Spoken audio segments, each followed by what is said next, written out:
Hier ist der Deutschlandsender. Anlässlich der Beisetzung des in Marseille ermordeten jugoslawischen Königs Alexander überträgt der Deutsche Rundfunk Ausschnitte von den heutigen Feierlichkeiten in der Kathedrale zu Belgrad. Anschließend hören Sie eine kurze Schilderung von der Überführung des Sarges zum Bahnhof und zum Schluss einen Ausschnitt von dem Verlauf der heute Mittag erfolgten Beisetzung in der Familiengruft zu Topola. Hollandia, Italia, Luxemburg, Mađarska, Njemačka, Poljska, Rumunija. Iz Saborne crkve u Beogradu prenosimo opelo blaženog počivšem viteškom kralju Aleksandru I. Ujedinitelju.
Brausende Rufe über die Knez Michailova.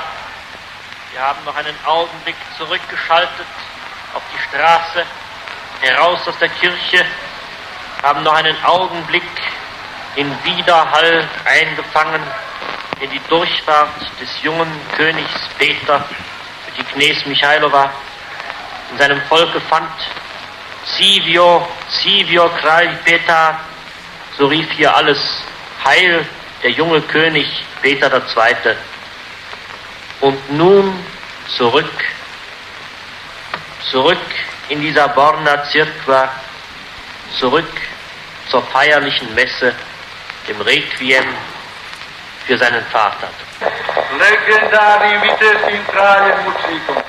Slava viteškom kralju Aleksandru I. Ujedinitelju.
ergreifendes Schauspiel vor uns.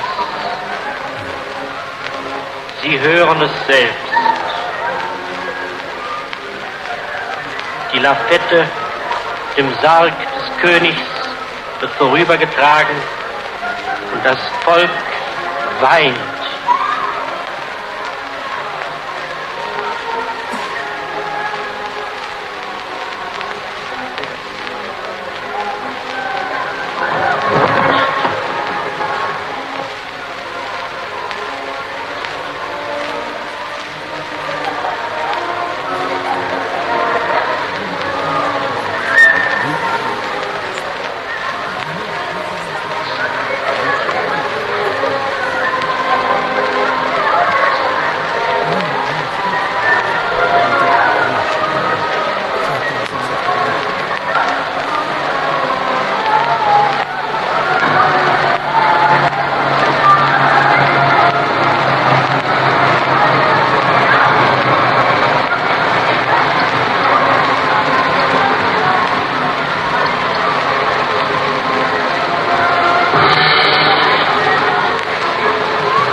Worte versagen.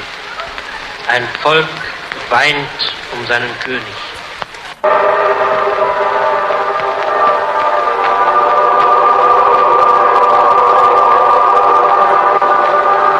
Nach der kurzen Feier ist der Sarg von den Männern des Volkes, die ihn hineingetragen haben, in die Krypta wieder hinausgetragen worden. Und hinter dem Sarg schritten die Mitglieder der königlichen Familie voran, der junge König Peter und seine Mutter, die Königin Witwe. Das diplomatische Korps folgt ihnen. Die Feier geht. Ceo tok prenosa, onako kako smo dobili iz nemačkog radija, traje 18 minuta i nešto. A naravno ovo je skraćena verzija i išli smo isključivo na one materijale koji mogu da dočaraju atmosferu.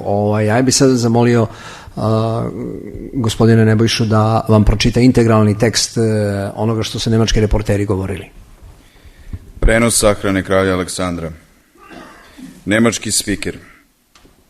Ovde radio Nemačka. Povodom sahrane u Marseju ubijenog jugoslovenskog kralja Aleksandra, nemački radio prenosi delove današnjih svečanosti u Sabornoj crkvi u Beogradu. Na posledku čućete kratak osvrt na prenos kovčega do železničke stanice i na kraju deo toka. Danas su podne obavljene sahrane kralja u porodičnu grobnicu u Topoli.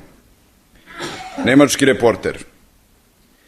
Ne znam da li do vas dopire zvuk preko svih tih 1000 kilometara, ali do nas dopire, do nas i do svih koji ovde stoje. Srpski patrijarh Varnava, poglavar Srpske pravoslavne crkve, treba da obavi službu. Srpski spiker. Francuska, Holandija, Italija, Luksemburg, Mađarska, Nemačka, Poljska, Rumunija. Iz Saborne crkve u Beogradu prenosimo opelo blaženo počivšem kralju Aleksandru, prvom ujedinitelju. Hor peva, čuju se i zvona. Usklici okupljenog naroda. Nemački reporter. Glasni povici kroz Knez Mihajlovu. Ponovo smo, još koji trenutak na ulici, izvan crkve, da bismo za trenutak videli prolazak mladog kralja Petra kroz Knez Mihajlovu, gde ga je njegov narod svečano pozdravio. Živeo, živeo kralj Petar, živeo mladi kralj Petar II. A sada se vraćamo u Sabornu crkvu. Vraćamo se na liturgiju pokoj duše za njegovog oca. Glas koji očigledno drži govor, ne znamo ko je. Legendarni viteški kralj i mučenik. Slava viteškom kralju Aleksandru I ujedinitelju. Narod odgovara, slava mu. Opet hor peva. Najpre se čuje muzika, a onda srpski reporter, dok je muzika još u pozadini. Kraljev kovčeg stavlja se na lafet. Lafet je okružen vojnicima kraljeve garde, generalima jugoslovenske vojske. Dalji tekst je nerazumljiv zbog muzike koja je išla preko. Zatim nemački reporter. A na ulici Neposredno ispod terase Akademije nauka, pa preko Knez Mihajlove ispod nas 1000 ljudi.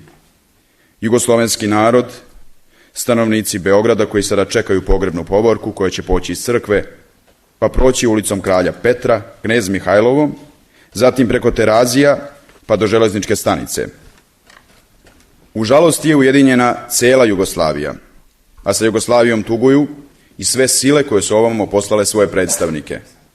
Ne možemo ih sve nabrojati. Pomenimo možda samo naše nemačke predstavnike, koji nas kao nemačke slušaoce naravno najviše zanimaju. Predsjednik vlade, general Gering, među njima je kao specijalni predstavnik nemačkog Rajha, a naročito nemačkog Wehrmachta. Nemački Wehrmacht je svojim hrabrim, svojim viteškim nekadašnjim protivnicima doneo ovde i poseban venac. Natpis koji je bio na traci posebno je citiran: svom junačkom bivšem protivniku, nemački Wehrmacht. To je formula koja je kod viteških Jugoslovena nailazila na dobar odziv i mamila odjeke iz struna njihovih srdaca, kao i struna srca samog kralja, koji je svake godine imao običaj da položi venac na nemačko vojničko groblje u Beogradu, koji je i sam cenio protivnike u Velikom ratu. A sada, iza Sokola vidimo i ljude koji nose vence. To su specijalni izaslanici koji su poslati da lično polože venac na kovčeg i da ih lično nose u pogrebnoj povorci. Naravno i Führer, kancelar Rajha, poslao je jednog izaslanika. To je bivši poslanik ovde u Beogradu, njegova ekscelencija von Keller, koji je ovde prispeo već pre 2 dana. On, zajedno sa predstavnicima nemačke vlade, uvaženim otpravnikom poslova i zaslanikom von Herenom, pored generala Geringa, zastupa ovde nemački narod. Muzika koju u pozadini prati zvuk nekog vozila, možda kamiona. Kasnije se čuju kako ljudi plaču. Reporter. Pred nama je potresna slika. Čujete i sami. Lafet sa kraljevim kovčegom pronose, a narod plače. Čuje se plač žena. Reporter uzbuđeno. Za ovo nemam dovoljno reči. Narod plače za svojim kraljem. Duga pogrebna povorka gotovo je prošla. Vidimo da se neko pojavljuje iz ulice Kralja Petra. Da, upravo iz ulice Kralja Petra skreće poslednji odred vojske u Knez Mihajlovu. Prednji deo povorke, krst i pšenica, koja se nosi pored po starom narodnom običaju, verovatno je već stigao do železničke stanice. Masa je opet mirna. Samo tu i tamo poneki suzdržan jecaj. Kao znak koji pokazuje koliko jedan narod žali za svojim kraljem, za ocem svoga jedinstva. Sada napuštamo Beograd, napuštamo staru tvrđavu na ušću Save u Dunav, napuštamo prestonicu Jugoslavije, koja je ovog prepodneva pozvala svet da zajedno s njom žali. Žali za kraljem, a svet je odgovorio na taj poziv. Drugi nemački reporter koji govori telefonom iz Topole sa Oplenca. Pažnja Danska, pažnja Nemačka, ovde Jugoslavija. Iz Beograda sada pratimo posmrtne ostatke kralja Aleksandra. Otišli smo prema jugu, preko Srpskih brda, prema jugu u Mladenovac, pa onda u Topolu, stare istorijske gradove i mesto odakle Karađorđevići vode poreklo. A ovde, iznad male varoši Topole na vrhu brda, kraljeva zadužbina, crkva Svetog Đorđa na Oplencu. Od nje se daleko pruža pogled na okolna brda. Ona je nedavno sagrađena i u mnogome predstavlja obeležje Karađorđevića. Ovde je zahranjen i osnivač dinastije, a pored njega i kralj Petar I. Takođe ovde u ovoj grobnici svoje poslednje počivalište našla je i stara kneginja Zorka, majka sada počivše kralja Aleksandra. U međuvremenu, dvorski voz stigao je u Mladenovac, u Mladenovcu je kovčeg natovaren i u Topolu je došao praćen dugom povorkom. Upravo dobijamo vest da je voz stigao u selo, a sada ponovo dešavanje u crkvi. Hor peva. Nemački reporter. Posle kratke pogrebne svečanosti, kovčeg koji je zbog naroda bio unet u crkvu, ponovo je iznet napolje. Iza kovčega koračaju članovi kraljevske porodice. Najpre mladi kralj Petar, zatim njegova majka, kraljica Udovica, za njima diplomatski kor. Pogrebna svečanost je završena. Zvona zvone u celoj zemlji. Junak i ujedinitelj je dobio svoje poslednje počivalište u mauzoleju zadužbine na Oplencu, u grobnici svojih predaka. A narod koji je na ulicama napravio špalir, hiljade njih, taj narod se sad vraća. Njegov kralj može mirno da počiva. Kao što smo čitali na transparentima, narod će čuvati Jugoslaviju i pamtiti opomenu, poslednje reči svoga kralja. Oni Jugoslaviju čuvaju u srcu. Spiker iz nemačkog studija. Ovde Radio Nemačka. Završen je prenos pogrebnih svečanosti iz Jugoslavije. Posle pauze 4 minuta nastavljamo program.